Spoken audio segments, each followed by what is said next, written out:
المهم غادي نعاود نوصل لي الرساله ديالي الناس كاملين عاوتاني، غادي نعاود نوصل وغادي نبقى ديما نوصل، وهذا الشيء كامل في اطار محاربه النصب. واي واحد عنده شي بروف ولا شي حاجه مرحبا به، خليونا نحدوا هذا الشيء كامل. ولكن اهم حاجه غادي ندويو عليها هي هنا جاي للبرازيل ما تثق في حتى شي واحد. اول حاجه تعول على راسك، ثاني حاجه فلوسك في جيبك، ما تثق في حتى شي واحد. بغيتي تخدم الامور ديالك كل شيء عندك في التليفون، اي حاجه خديتيها اي حاجه خصاتك تجبد التليفون ديالك غادي يعطيك لي ديتاي كاملين.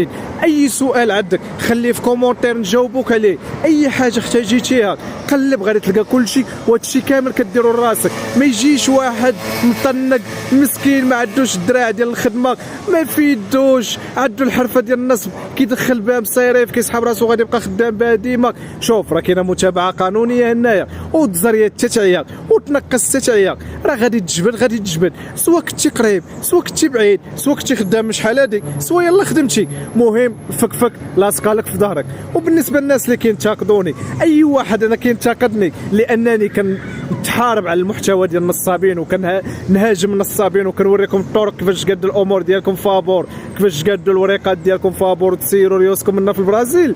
راه كنعتبروا اكبر نصاب كاين في البرازيل. واش صاحبي واش ضروري خاصك تحيد لهذا 100 ريال ولا اخر 200 ريال ولا اخر 300 ريال؟ بلا ما نهضروا على اصحاب الخدمات مدفوعه بلا اجونس واصحاب مرشد سياحي اللي عندهم تهرب ضريبي.